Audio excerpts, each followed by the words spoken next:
Okay, outstanding. I'm going to go ahead and get things kicked off here. We got a lot to talk about today. I'm very excited to have you all here. Thank you so much for taking the time to join in today, and for everybody taking the time to register, so we kind of knew how to orchestrate today's session.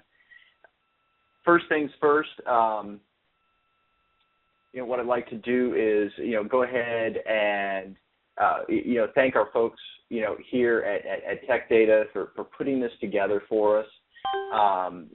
It's just absolutely fantastic that they keep enabling me to bring you these sessions, and we've got so much great content. And like I said, today's session will be recorded, and the recording's on right now. We'll be putting this out onto the manufacturer's page as we move into the next 24, 48 hours or so. And everybody here will get links to this, and then if you have additional questions, please feel free to reach out to your internal team here at Tech Data so they can answer some additional questions for you.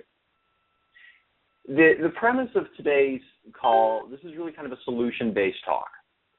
This is not necessarily about a specific product. It's about kind of a suite of products, and it's more about kind of modifying the mentality that we use with which we approach the ideas of cloud computing and on and off-prem and hybrid computing and all of these sorts of things. And so we're going to be talking a lot today. We're even going to kind of be looking at some ways to whiteboard this. So with that in mind, let's kind of start with this idea, all right?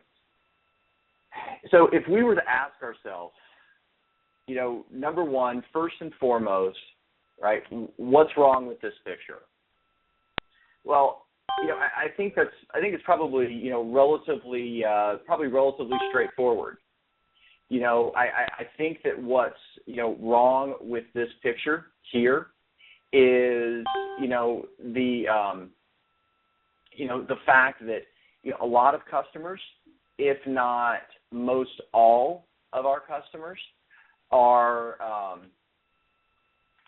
they're still living over here. They're inside of their silos. When we go out and we talk to customers, we're still seeing divisions of storage and compute and networking, and it's all converging upon a level of pain to IT. They've tried to solve this by applying some old school automation and tagging that into it. But all that's really done is it's got them on this road where they've got a very distinct set of decisions to make. They, are either going to travel this road to legacy architecture and stay there, or they move forward. And we find a lot of our customers here at that cloud workload crossroads, where they're looking to us to help determine how they're going to transform. Are they going to move their workloads into public?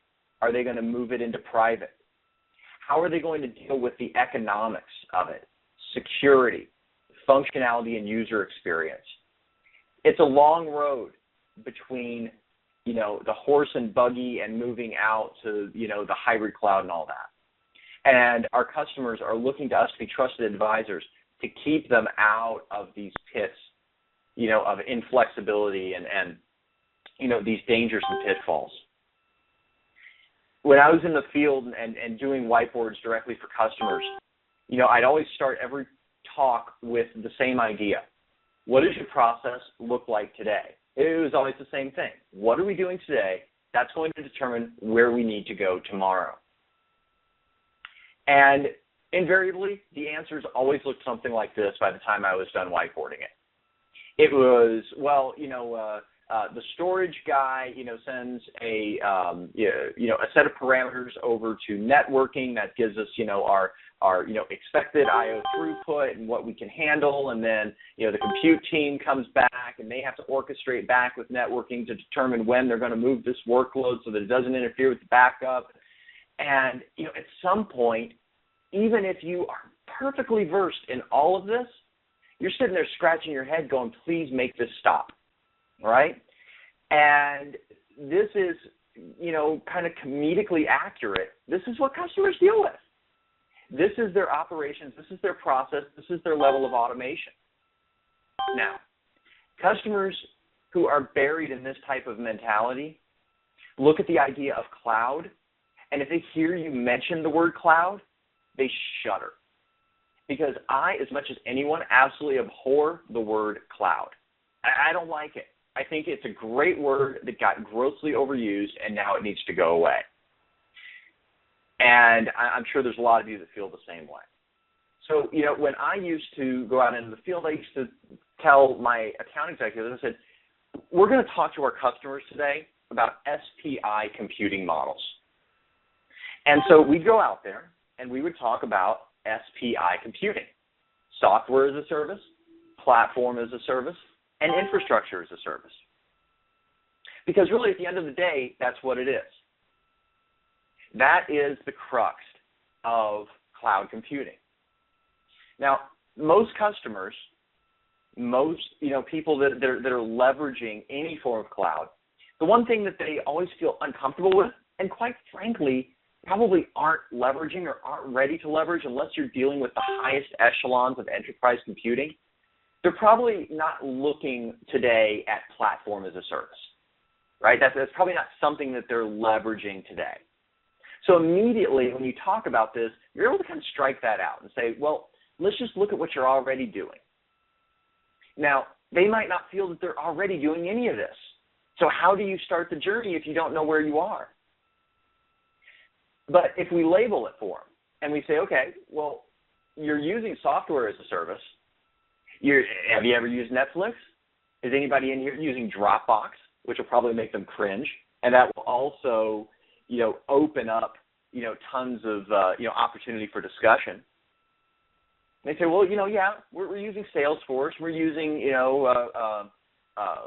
Axiom, and we're using, maybe, Dropbox or SugarSync or Google Docs or something like that. They're using software as a service. And that's all public cloud integration. And then the next question is, well, you're provisioning virtual machines, aren't you? Well, that's the very beginning, right? That's a very primitive sense of a private cloud.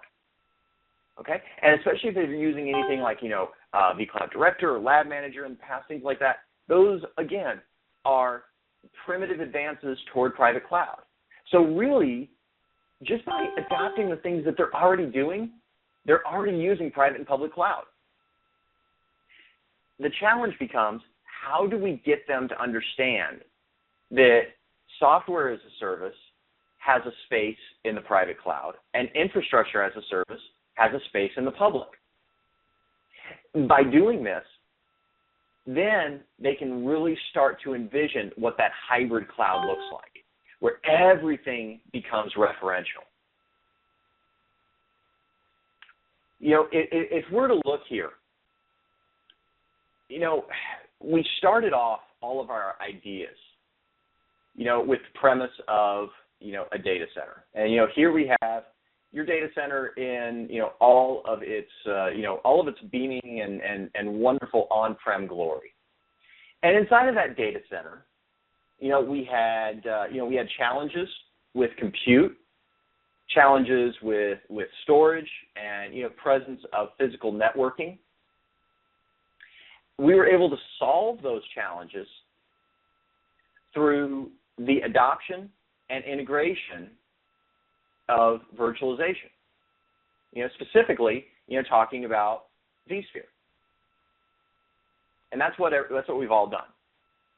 But it still left us, a little bit out of the loop when it came to talking about cloud computing, right? Or, SPI computing model. And then it didn't completely deal with, user constituencies. More often than not, the obstacles to this were money, time, and, resources to deal with it. That was what we faced more than anything else when we had to deal with, where customers were on this journey. So how do we take where they are and make it less nebulous? How do we become the people that demystify the cloud, right? The people that change this up. Well, The first step is applying solution to the problem. So, in the last little whiteboard, we saw where, we were excelling and we saw where we're falling down, right? So now let's look at the benefits and how we can apply Cure to that.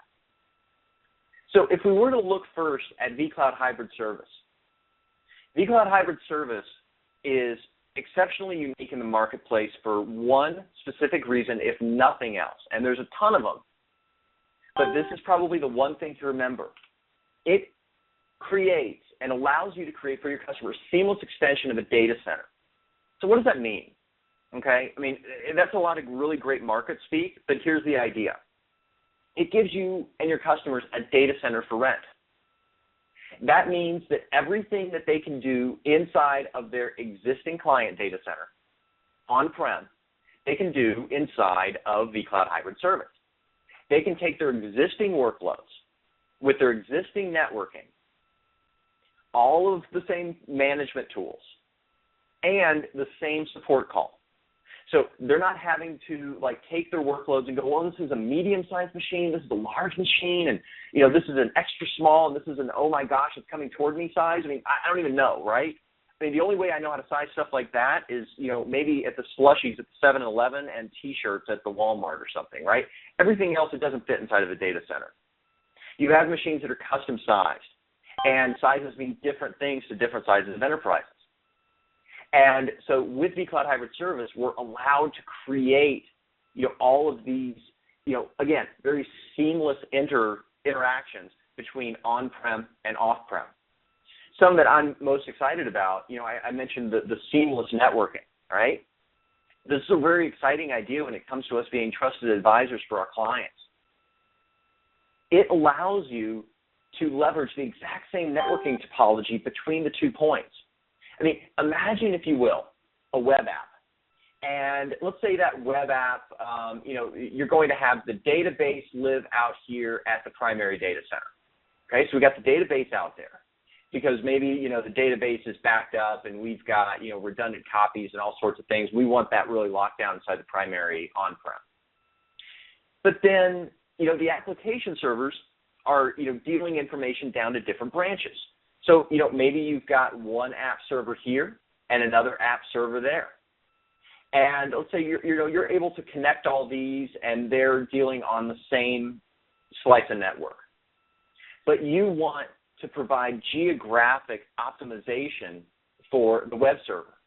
Well, you can place the web servers out here inside of the hybrid cloud locations. And using the layer 2 extensions, that means that you're able to create seamless networking across all of these points. This is true extended architecture. And being able to expand things, being able to move these workloads between clouds, both on-prem and off-prem, being able to have new freedoms architecturally, to not have to rebuild everything, but just leverage the current existing investments and integrate it with new ecosystems. When I explain this to customers and we start to draw this out, the world becomes bigger. They're no longer looking at, okay, well, this is my cloud workload and this is my on-prem and I got to buy this and resize these machines and rebuild that. They take their existing machines right here and they can move them out. And once that machine's moved out here, it can move back around anywhere it needs to. That's the beauty of true extended topology. And that's what vCloud Hybrid Service brings to the mix. Like I said, it's not about just bringing your licenses and building new apps. They can take their existing applications, their existing VMs, and they can move them out there. And then they can create new VMs to speak to them. And all of it can be built out fully custom. So new cloud applications living with existing applications and everything side by side, creating an ecosystem of accessibility across these different frameworks. This is a very exciting time to talk about hybrid cloud once they realize just how easy it is to put it into place. A lot of times people think, well, if it's easy to put into place and it's easy for the user to use, then it's going to be a nightmare from an administrative perspective. Well, nothing could be really further from the truth. What you're seeing here is the vCloud Hybrid Service dashboard, and it's pretty straightforward. You've got the virtual data centers, okay, which is a logical grouping of resources. In this case, this guy probably, he purchased a physical isolation, so he was able to create multiple virtual data centers, but he's able to see what he's consumed out of memory, storage, and CPU. He's able to see what's running, what's powered on, and he's able to monitor his networking and then, from a tabular perspective, navigate his way around. He can then dig in to any one of these virtual data centers for more detail. Inside of those virtual data centers, he can create, delete, migrate, move machines around, do whatever he wants to do.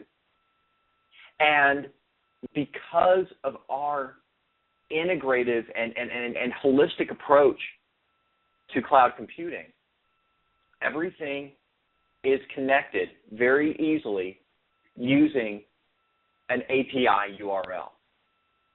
And that API URL, folks, that is the magic key that allows you to connect all of these bits together. So as we're walking through today and we're talking about how do we integrate these things, it's really just as easy as a URL. It's as easy as pointing resources toward another so that they're able to speak effectively. So, here we can see, we've got all kinds of resources provisioned.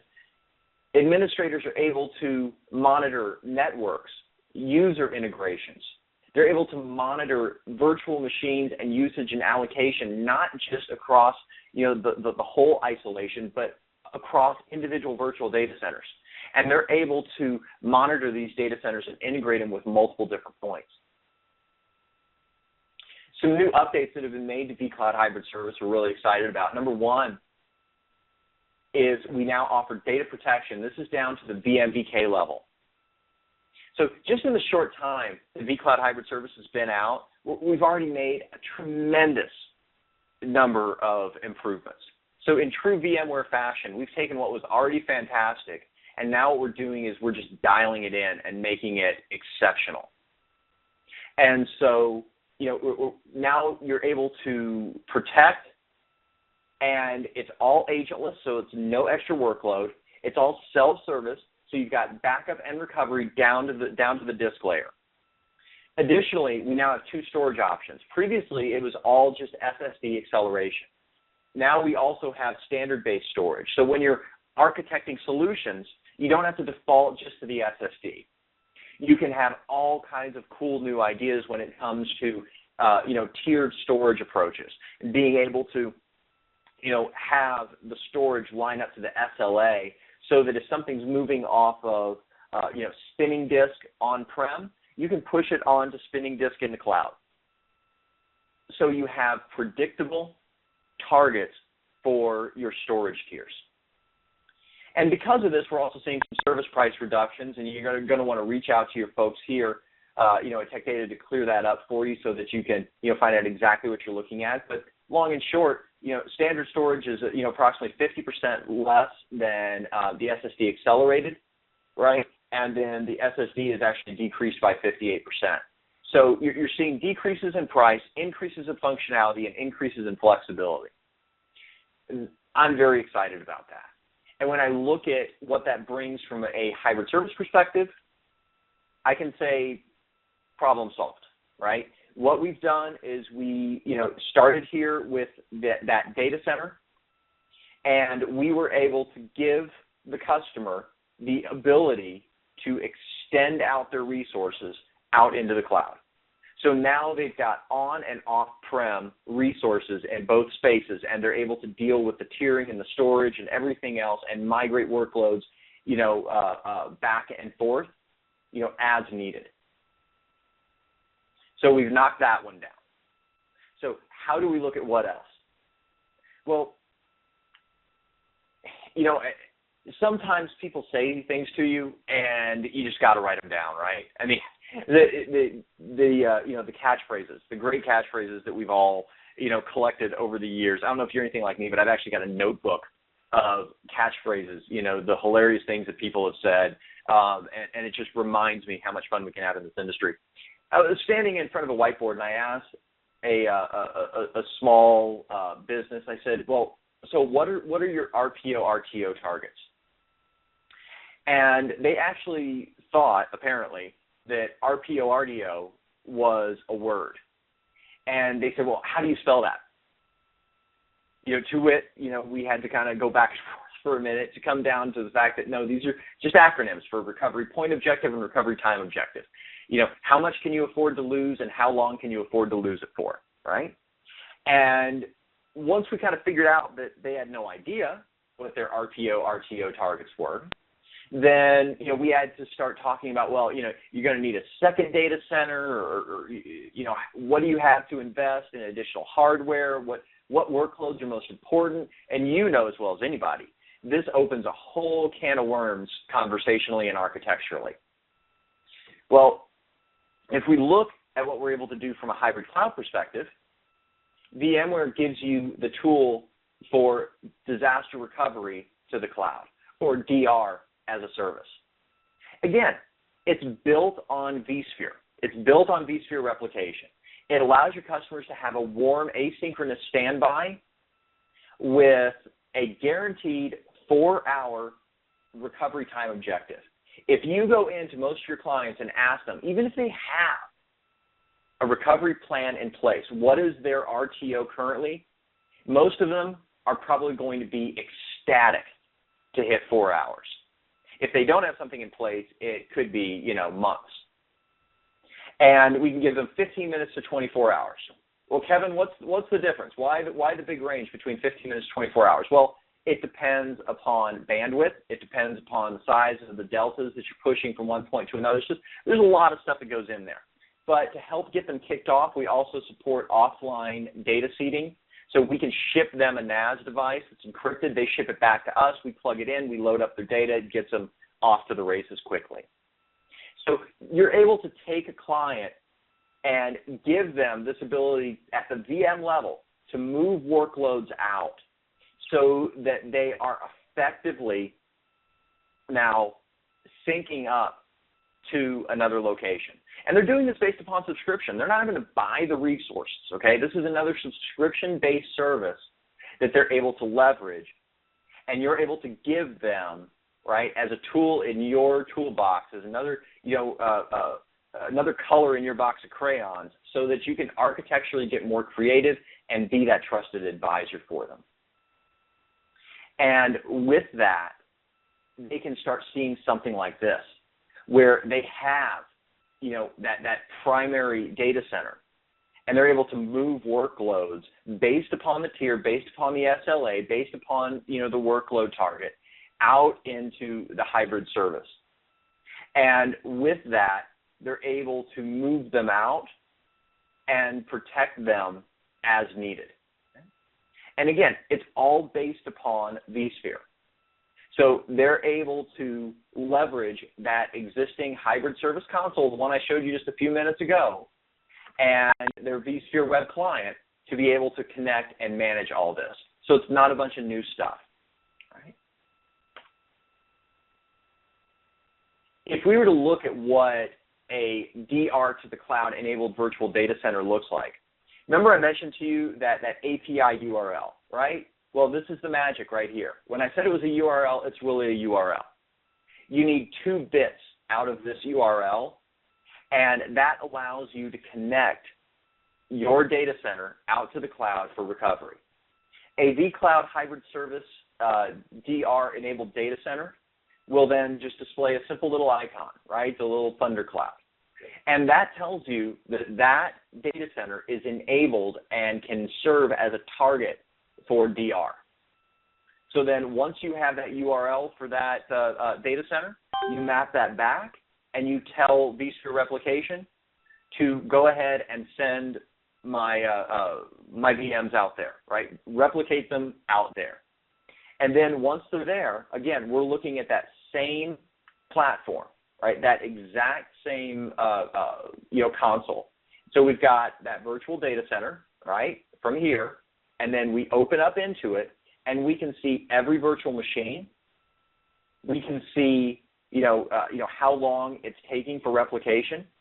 We can see if there's anything that might be concerning us from a Delta perspective. And we can also monitor the RPO targets. So now we're giving IT administrators, admins, IT directors, CIOs, additional tools to be able to report against so that they can spend more of their time being strategic with you as opposed to spending all of their time being tactical, responding to issues. And this is the benefit that you can give them. Now, important point when we talk about DR to the cloud. DR to the cloud, and I can't, stress this enough. This is a different core class of service for vCloud hybrid service where, a customer may have, production out here, and they've got their virtual machines, running in, either a dedicated or a virtual private cloud instance. That's fine. That's where they can move machines and migrate workloads back and forth, and they can, actually deploy and use machines against that space. The DR to the cloud instance is separate from that, okay? So they would need to have a different subscription for that reason. And just like with vCloud hybrid service, it starts with a basic subscription, and then they can expand on. They can add new things. They want to add more tests. They want to add more storage, more CPU, more IPs, whatever it is. They can add on to that a la carte inside of their subscription. And again, this is something that we're able to bring to you so that you're not just having to defer your cloud solutions over to someone else so that you can maintain, your trusted advisor status inside of that space in conversation with the customer. DR to the cloud is hybrid aware. It understands through the API that it is a hybrid service. It understands that it's a public cloud. So it's not going to try to do any more or any less than what it is designed to do. Because of that, that gives you some security in your architectural decisions, right? It gives you some space to clearly understand how to design this out. Again, because they're buying it in a subscription, it's hardware independent. You don't necessarily need, to have, a SAN on the other side. You don't have to have array-based, synchronous or asynchronous replication or mirroring or whatever you're doing. You can just set it and let it run, okay? So once it's in play, then all you have to do is monitor the RPO targets through the console. So now we can say that we've solved yet another problem, right? We were able to, at first, we gave them, an extended data center. Now we're giving them business continuity, and that's in the form of DR to the cloud. And so far, all we've done is applied two simple solutions.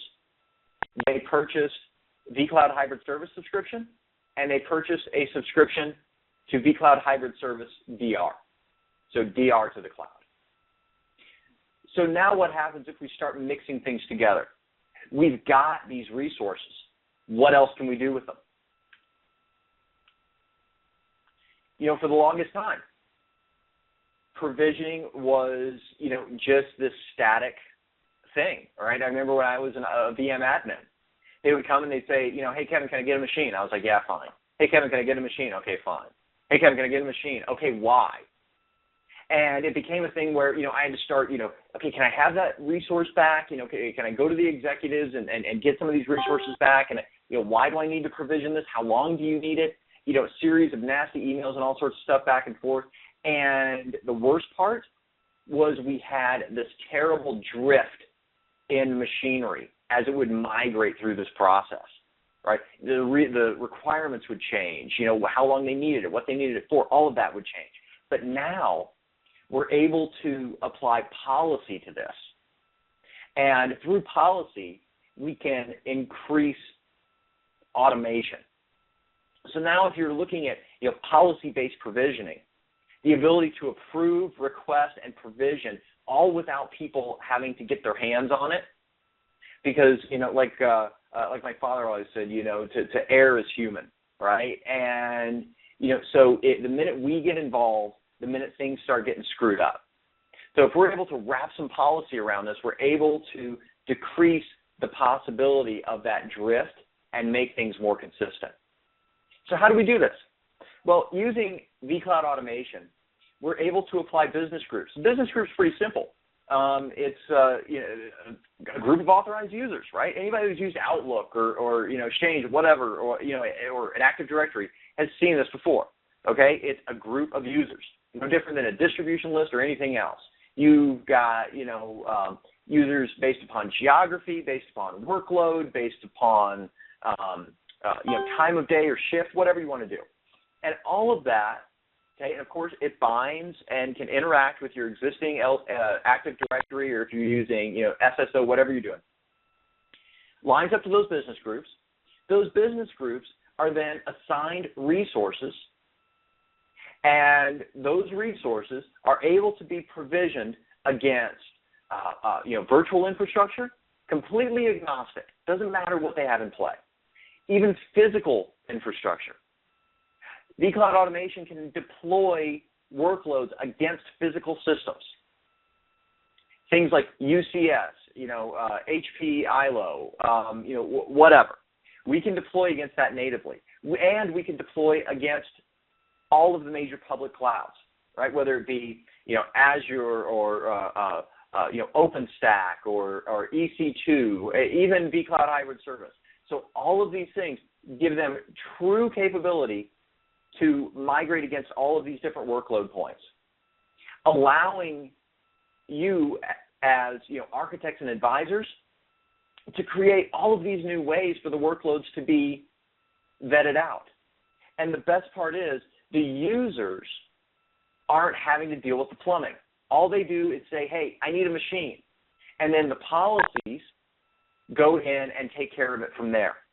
And those policies are based upon a series of blueprints. Those blueprints allow you to manage the requisition and approval, the provisioning, the ongoing management, and then retirement, archival, and deletion of machines. And this is all done in accordance with the cost profiles that are set up. So I know this sounds really cool to be able to move stuff between physical, public, virtual cloud, and all of that, but what does it look like from the user's perspective and the administrator's perspective? Well, again, pretty straightforward. I told you before about that API URL. Well, look at that. So this is vCloud Automation Center. And what I've done is I've taken two pieces from that API URL, and I've just cut and pasted them right into here. And I have said this is an endpoint for vCloud Hybrid Service. This is a target to create things on. This is where you go and make your machinery. So once that's done, I can then give the users catalog items. The users log in. They say, well, okay, what I want to do is I want to deploy one of these. So the user sees the request button, or like I like to call it, the gimme button, and they go, gimme. They hit the button. They say request it. It comes back and says, okay, your request has been submitted. They can ask only for parameters that are defined inside that blueprint. This is the idea of policy. And if you guys want to find out more about Automation Center, please watch some of the other videos that are on the Manufacturer Store and dial into some of our other webcasts. But they click the link, they get the machine provisioned, and then what happens, because we told it to go provision that out in the cloud, it does exactly what we told it to do. It says, I am provisioning that machine out into the cloud. The users don't have to worry about the plumbing. They just say, I need this machine, I need this workload, I need this group of machines, or whatever it is. And they're able to get them as needed. So what we're able to do then is we're able to start driving behavior through responsiveness. If IT is capable of being highly responsive this way, then the users are going to start being more respectful of the resources because they don't need to worry about waiting for 2 weeks to get them back. Right? And if they're not, then we're able to build in reclamation into the mix too, so they can get their compute, storage, and I/O all back as needed. So with all of this flexibility, how do you make the decision? Well, IT Business Management, ITBM, is able to integrate directly into vCloud Automation Center, and you're able to see these workloads, and you're able to determine based upon proposed workloads or existing workloads how you want these to be laid out. And it comes pre-built with rate cards. And then you and your customers can inject your own rate cards and contracts into it. It will identify your private cloud by being pointed at vCenter. And then it will give estimates for everything else based upon current market rate cards. And so the customers are able to decide where they need to go and where they need to move this workload. So now we look at where does this put us in the big scheme of our whiteboard. Well, we started out here with our primary data center, and we extended that data center with resources using vCloud Hybrid Service.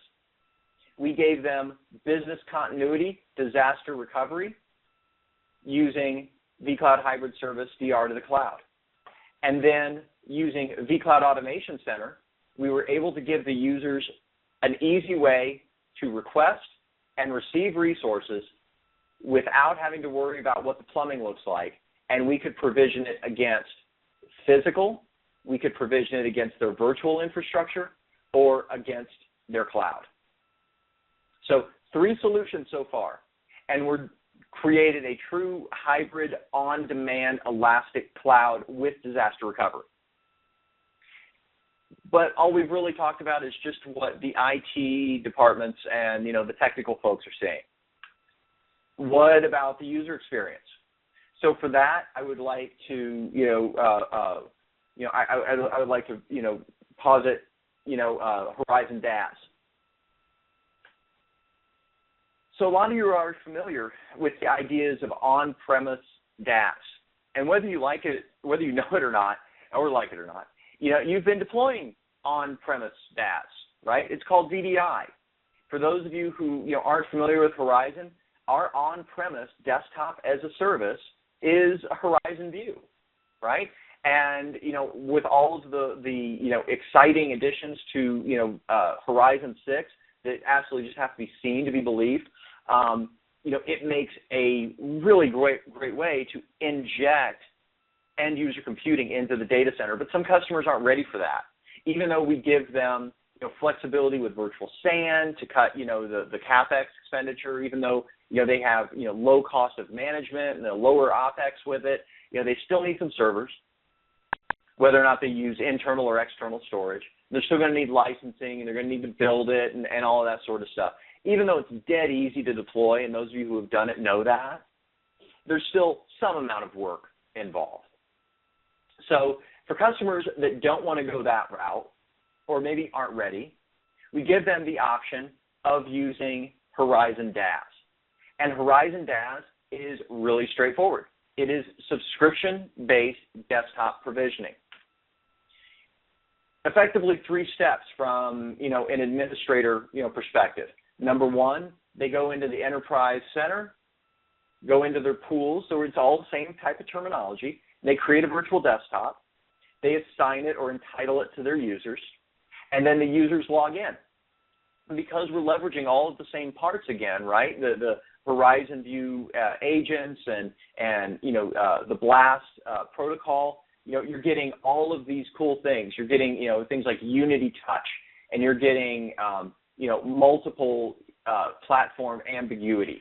So whether they're accessing it on a Mac, Windows, or even a Linux machine using some of the open source clients, whether it's iOS or Android, using things like maybe Switch for Android or whatever it is, or tablet devices, whether it's Android or iOS, they're able to access not only their desktops, but they're able to access the application, so they can have all sorts of different experiences, and it will follow them wherever they go.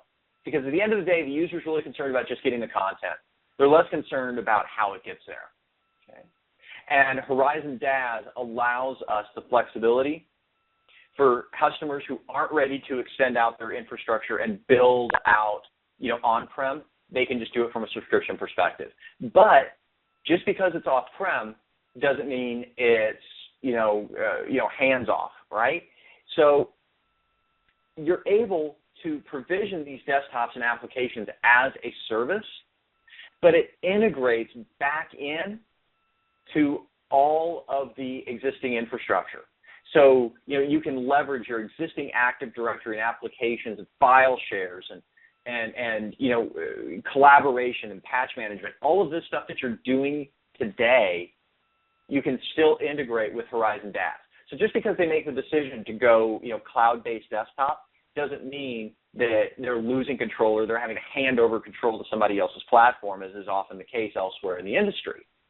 We're just saying, let's take the existing investments, leverage what they have, extend it out holistically inside of its own ecosystem so that it can do more. So now, if we're able to look at this sense of enterprise integration, so what have we solved now? So back to the whiteboard. We started off with our data center on-prem.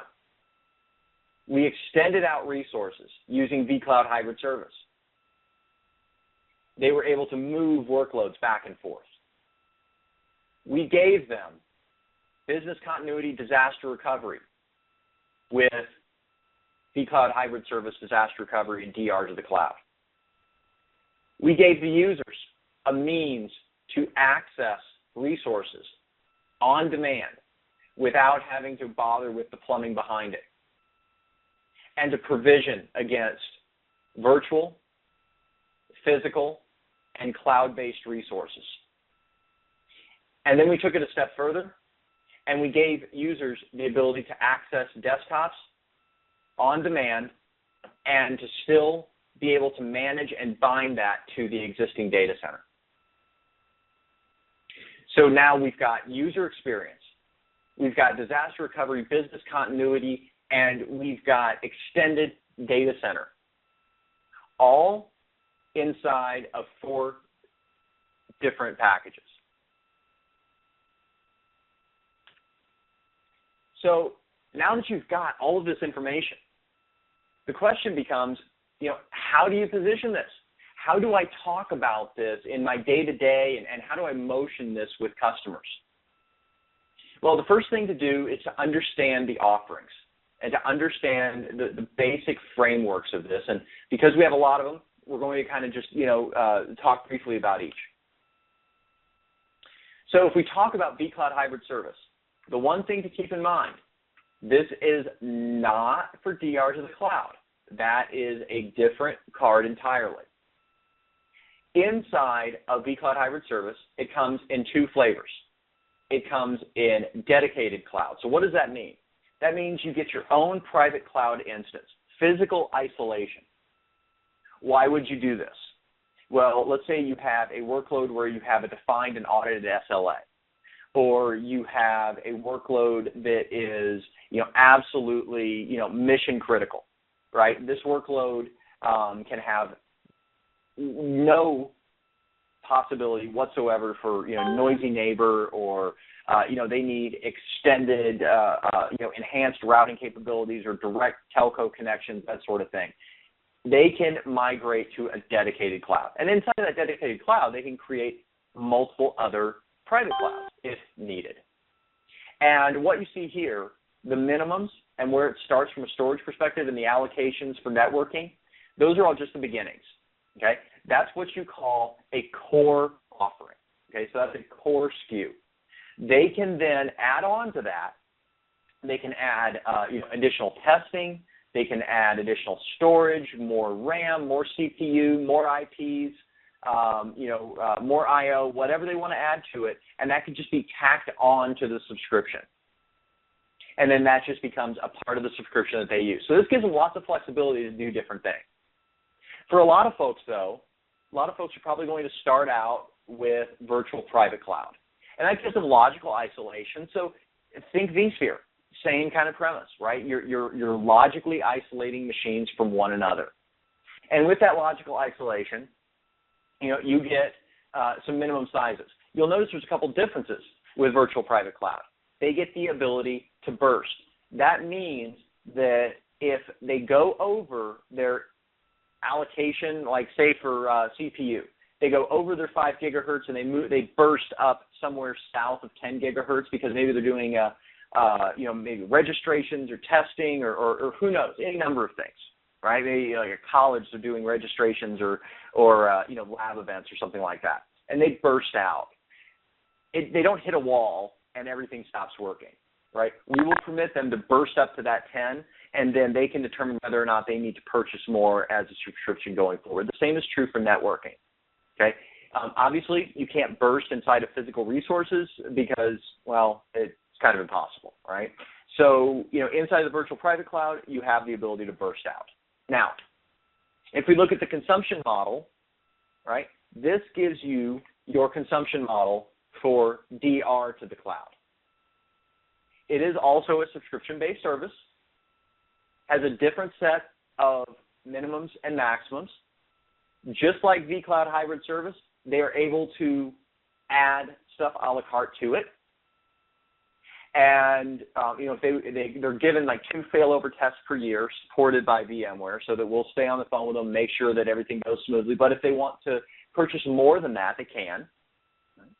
And if they need extended time with which to let everything run over here in the event of a disaster and somebody hits the big red button, then they're able to, extend past that point so they have more time to get their existing on-prem back up and running. So how does this play and how does this integrate with things like Site Recovery Manager? I get that question a lot.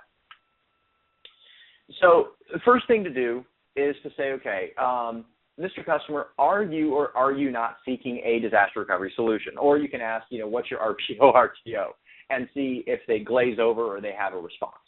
If they say no, well, then, you walk away, right? But if they say yes, the next question is Site Recovery Manager in scope? So what do we need for site recovery?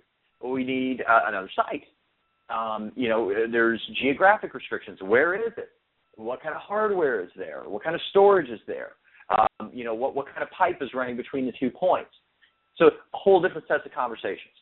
If they say yes, right, then you can just default and we can talk about, on-prem and, secondary site and you can still, leverage Site Recovery Management. But if they say no, then it becomes very easy. You just talk about DR to the cloud, okay? And then it's just a subscription for them to sign up. But just because they're leveraging this doesn't mean that, that's the only option, right? They may have, Site Recovery Manager, in place, and they've got, Site A here and Site B, and they're doing, asynchronous replication from one point to another, but maybe they're looking, for a tertiary point for some of the workloads, right? There's always other ways to connect it back in. The idea and the thing to remember is that it is not, okay? The one thing that it isn't is a replacement or an integration with SRM, okay? They're 2 very different things. And then if we look at purchasing desktops, they're given 2 means to purchase out desktops. And again, reach out to folks here at Tech Data for, specifics and specials and all that sort of thing.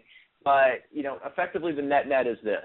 The standard desktop is based upon what we've seen for years inside of virtual desktop implementations. It's your normal, 2 gig, 20 IO estimate office worker kind of thing. And then inside of the advanced space, this is more your contractor, IT worker, where maybe you've got an additional CPU, double the RAM and double the space. It all operates across any of the View clients or a Zero client, anything that leverages PC over IP, and it's available across, XP, Windows 7, Windows 8, as well as being able to leverage Server 2008 R2 and Server 2012. When we talk about the senses of automation that are in play, cloud automation comes either in bundles or it comes a la carte. The easiest way to get into cloud automation is to move into the vCloud suite. And like I have said before, we offer the ability to upgrade from any of our editions to any equal or higher edition. So you can move from vSphere Standard to vCloud Suite, anything. And because vCloud Suite Standard starts with Enterprise Plus, okay? So everything in here is Enterprise Plus at standard and higher.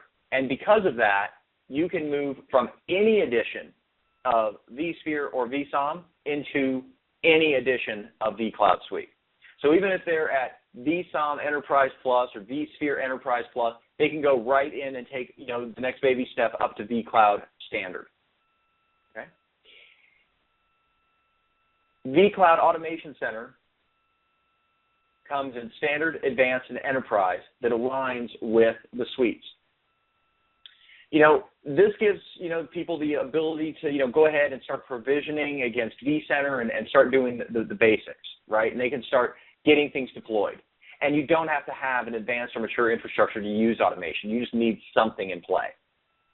And to be honest, like I said, until you hit the higher tiers, a lot of customers really aren't necessarily ready for, release automation and platform as a service and developmental integrations. If you are dealing with customers like that, by all means, feel free to reach out to us, and we'll be happy to, arrange demonstrations and be able to show them exactly what it's going to look like for them. But most customers, what they're looking for is right here. They're looking for the ability to create approvals.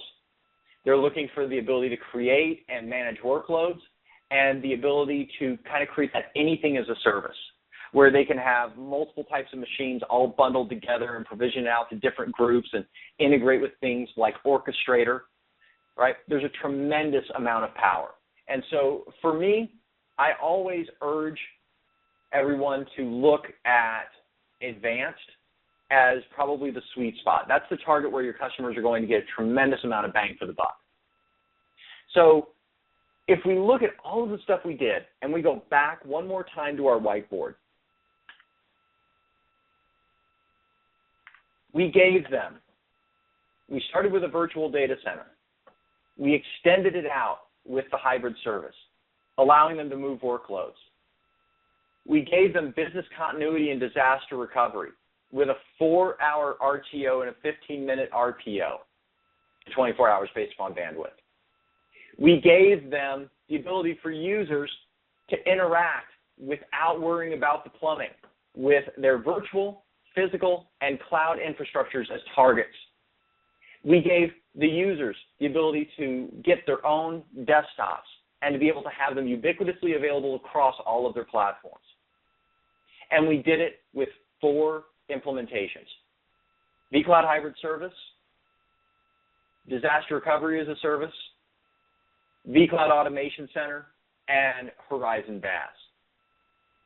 But what does this look like when we're all done? We took that customer who had just this little data center over here in the left, and now they've got a primary data center. They've got a second functional data center where they can move workloads. They've got a data center for backup and recovery. They've got desktop provisioning available to their users out in the cloud.